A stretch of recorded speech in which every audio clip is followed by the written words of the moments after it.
mempresentasikan hasil ide kami. Sebelumnya, izinkan kami memperkenalkan diri terlebih dahulu. Oke, perkenalkan, nama saya Yolanda Nur Aini. Nama saya Tina Nuria. Nama saya Ulida Ainur Rahma. Nama saya Zahratun Nafiah. Saya Yana Lasodana. Saya Winda Asnafri Ma'rifah. Dan saya Zana Majarani. Baik, untuk selanjutnya kami akan mempresentasikan hasil ide kami. Saya Vina Amelia. Saya akan menjelaskan mengenai 5 poin karakteristik siswa di SMPN 23 Malang. Karakteristik yang pertama adalah mengenai jam berangkat. Jam berangkat siswa di SMPN 23 Malang ini cukup bervariasi. Mulai dari yang paling pagi adalah jam 4 pagi, hingga yang paling siang adalah jam 6.50. Tapi secara keseluruhan, semua siswa yang kami wawancarai sudah berangkat ke sekolah sebelum jam 7, sebelum pembelajaran dimulai. Kemudian, cara berangkat ke sekolah siswa ini cukup beragam, mulai dari diantar, kemudian menaiki bus, sepeda motor, bahkan ada yang menaiki sepeda. Sehingga ketika kita tinjau di keterlambatan, ternyata ada beberapa siswa yang pernah terlambat, ada yang sering terlambat, ada yang bahkan yang tidak pernah terlambat sama sekali. Kemudian di perasaan berangkat sekolah, ternyata siswa-siswa di SMPN 23 Malang yang kami wawancarai ini ada yang senang berangkat sekolah, ada yang biasa saja, bahkan ada juga 4 siswa yang merasa malas untuk berangkat sekolah. Kemudian ketika kita lihat di motivasi, ternyata ada banyak sekali siswa yang motivasi ke sekolahnya itu gara-gara bertemu dengan teman. Kemudian ada juga yang motivasinya itu untuk memperoleh uang jajan. Kemudian ada juga yang karena gurunya seru, ada yang karena diberikan kuota internet oleh orang tuanya. Ada juga yang paling penting adalah karena pembelajarannya menarik dan juga ada ice breaking di pembelajarannya. Saya Winda Asnafri. Di sini saya akan melanjutkan poin-poin karakteristik dari siswa SMPN 23 Malang. Dari sini kita tahu bahwa urgensi ke sekolah dari seluruh siswa yang kami wawancarai itu adalah sama. Jadi semua siswa itu sudah menganggap bahwa sekolah itu sangat penting bagi mereka, baik itu dari kelas 7, kelas 8 maupun kelas 9. Nah, ini berkaitan juga dengan alasan-alasan yang mereka ungkapkan ketika ditanyai sekolah itu menurut mereka penting atau tidak. Jadi dari poin alasan bersekolah ini kita tahu bahwa mereka bersekolah itu ada yang untuk bekal ketika nanti bekerja, kemudian ada yang untuk menambah ilmu atau menambah wawasan, kemudian juga ada yang mengatakan bahwa sekolah itu sangat penting untuk masa depan, seperti itu. Lalu, jika dilihat dari gaya belajar siswa SMP 23 Malang itu cukup beragam. Ada yang gaya belajarnya itu visual, jadi mereka lebih senang jika belajar itu disertai dengan gambar-gambar yang menarik. Kemudian, 3 orang siswa menyebutkan bahwa gaya belajar mereka itu lebih ke kinestetik. Lalu, ada beberapa juga yang mengatakan bahwa mereka senang literasi, senang membaca buku, juga mengerjakan soal. Nah, selanjutnya dari poin cita-cita kita tahu bahwa siswa SMPN 23 Malang itu sudah memiliki cita-cita yang cukup jelas mulai sekarang. Jadi ada yang ingin menjadi masinis, poluan, mekanik, angkatan udara, dan selanjutnya juga ada yang ingin bekerja di luar negeri. Di sini kita tahu juga ada yang ingin menjadi dokter, pengusaha, dan juga guru.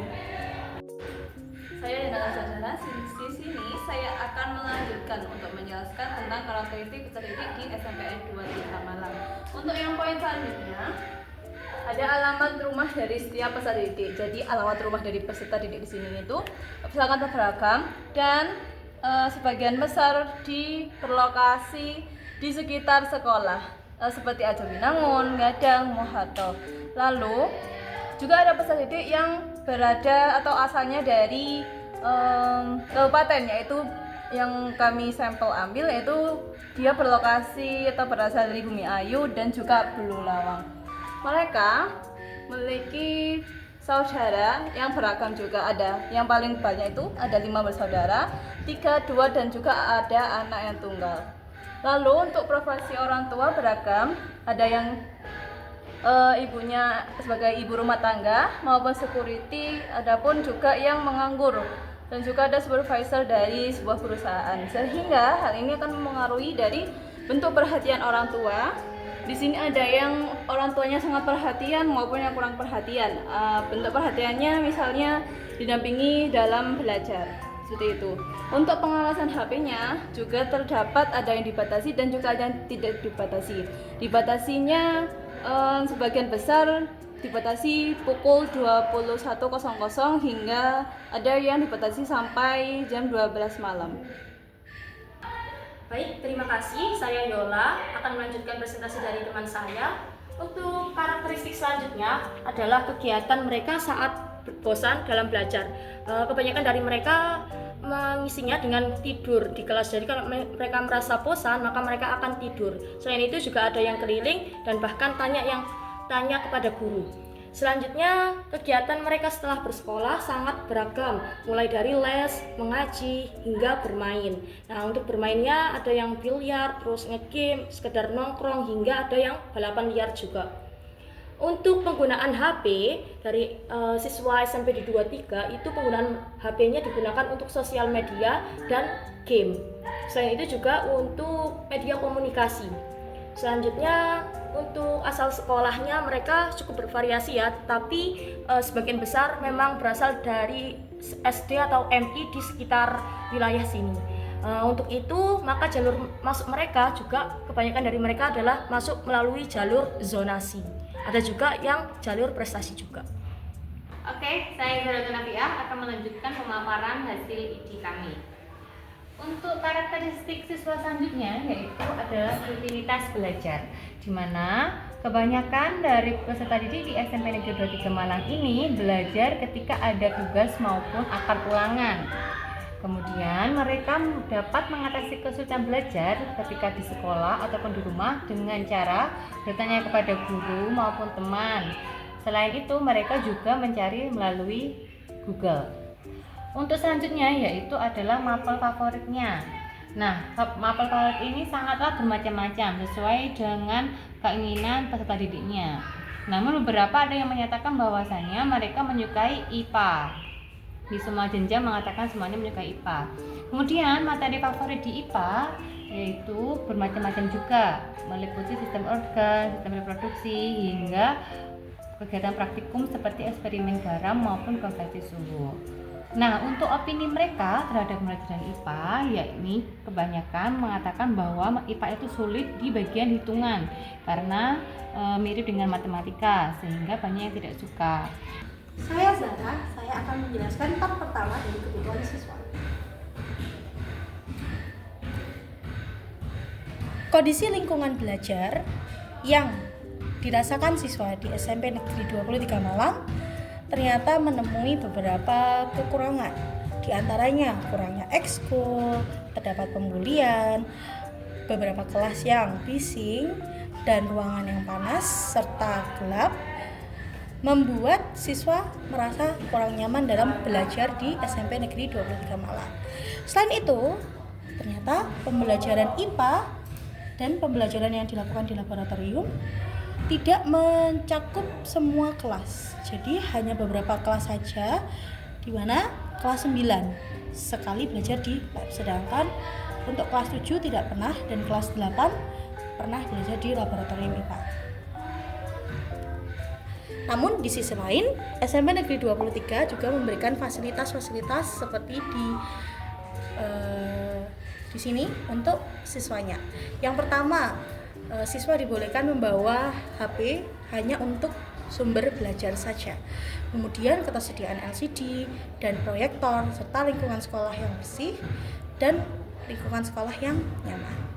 Nah, selain fasilitas dari sekolah, siswa juga dibekali fasilitas belajar dari orang tuanya, di mana siswa dibekali dengan laptop, HP, dan jaringan internet yang memadai. Nah,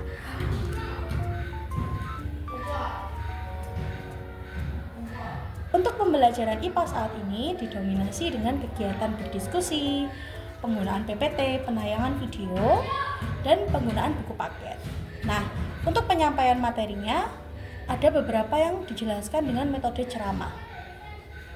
Kekurangannya adalah tidak ada media dan ada beberapa siswa yang pembelajarannya diadakan secara berkelompok.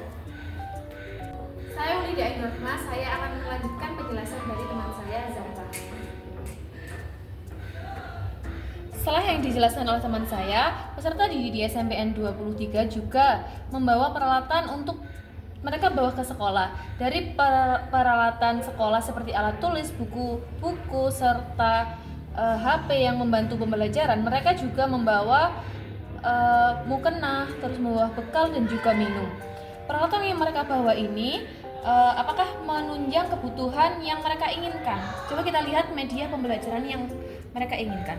Media pembelajaran yang mereka inginkan, beberapa dari peserta didik cenderung menginginkan pembelajaran yang dibantu oleh media pembelajaran LCD, di mana LCD ini bisa menayangkan tayangan gambar, tayangan video, media PPT, poster digital. Lalu selain menggunakan LCD, mereka juga menyebutkan HP sebagai media pembelajaran yang mereka inginkan, serta alat praktikum, serta objek nyata seperti miniatur 3D dan juga media poster digital. Dari media pembelajaran yang mereka inginkan, mereka juga menyebutkan metode pembelajaran yang mereka harapkan. Dari beberapa jenjang cenderung menyebutkan mereka menginginkan pembelajaran berbasis praktikum atau eksperimen. Terlihat ada suka praktik langsung. Selain pembelajaran berbasis eksperimen, mereka juga menginginkan penjelasan guru secara langsung di dalam pembelajaran. Selain itu, ada yang menginginkan menonton video, ada juga yang menginginkan mengamati gambar, ada yang merangkum serta menonton video lagi. Sekian pemaparan dari kelompok kami. Kurang lebihnya mohon maaf. Terima kasih. Wassalamualaikum warahmatullahi wabarakatuh.